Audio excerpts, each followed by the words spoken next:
और स्वागत है आप सभी का। मैं हूं आपके साथ राजीव ढोंडियाल। इस वक्त की बड़ी खबर महाराष्ट्र से आ रही है। अहमदनगर के जिला अस्पताल में आग लगी है। अहमदनगर के जिला अस्पताल में सिविल हॉस्पिटल में आग लगी, जिसमें 3 मरीजों की मौत की खबर मिल रही है। 3 मरीजों की मौत हो गई है। महाराष्ट्र से खबर मिल रही है, अस्पताल में आग लगी है। आग आईसीयू में लगी है। हॉस्पिटल के आईसीयू में यह आग लगी है। 17 मरीज उस वक्त भर्ती थे। 10 मरीजों की हालत गंभीर बताई जा रही है, क्योंकि उस वक्त 17 मरीज भर्ती थे। अचानक आग लग गई और 10 की हालत नाजुक बताई जा रही है। 3 की मौत हो गई है। राकेश त्रिवेदी जी मीडिया संवाददाता जुड़ गए। राकेश, क्या आग पर काबू पाया जा सका है? कितने लोग झुलसे हैं? कितनों की मौत होगी? विस्तार से जानकारी दें। और क्या क्या जानकारी आपके पास?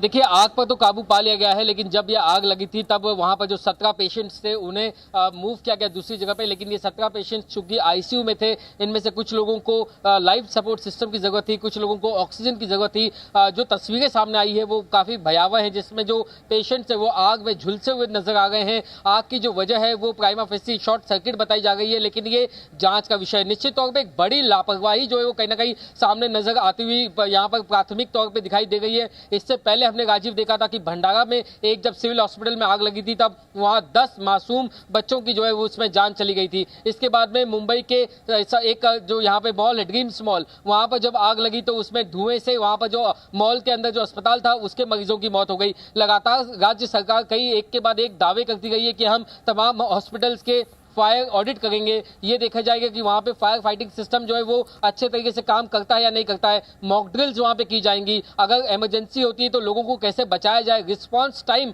कैसे बेहतर किया जाए, इस पर तमाम हर बार जो है राज्य सरकार की तरफ से अलग अलग दावे किए जाते हैं, लेकिन वस्तु स्थिति वही की वही रहती है। जब ऐसी कोई घटना होती है तो उसमें बेकसूर लोगों की जान चली जाती है। फिलहाल आधिकारिक तौर पर जो हमें जानकारी मिली है उसके मुताबिक इस घटना में 3 लोगों की दुखद मौत होने की जानकारी सामने आई है, जबकि तकरीबन 10 मरीज ऐसे हैं जिनकी हालत अभी भी बेहद नाजुक बताई जा रही है, जो क्रिटिकल हैं। अभी भी वो जिंदगी और मौत के बीच में जूझ रहे हैं।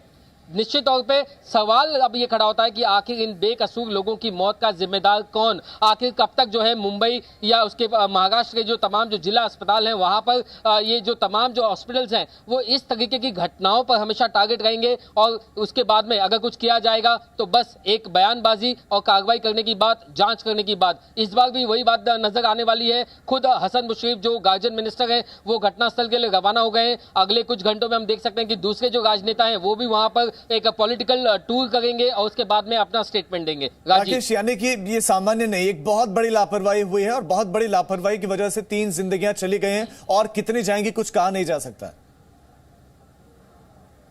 बिल्कुल सही कहा आपने। देखिए, जो प्रोटोकॉल है उसके मुताबिक आईसीयू में अगर आग लगती है तो सबसे पहले जो रिस्पांस टाइम है वो सबसे बेहतरीन होना चाहिए। वहां पे आग को तुरंत बुझाने के लिए स्प्रिंकल सिस्टम्स होने चाहिए। वहां पर जो स्टाफ है उन्हें फायर फाइटिंग की ट्रेनिंग होनी मौजूद काफी इंपॉर्टेंट है।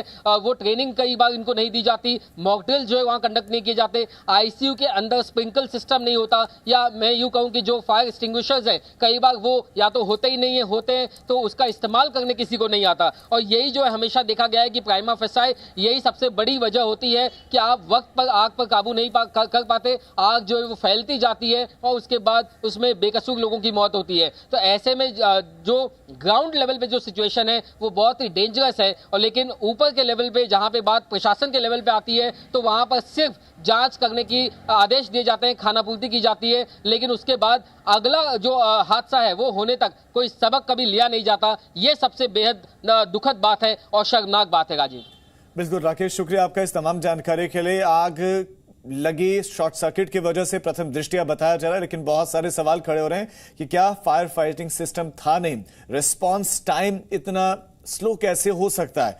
3 लोगों की जिंदगी चली गई है, इसका जिम्मेदार कौन है? 10 लोग गंभीर रूप से झुलसे हुए इस आग में, जो अभी अस्पताल में इलाज उनका चल रहा है।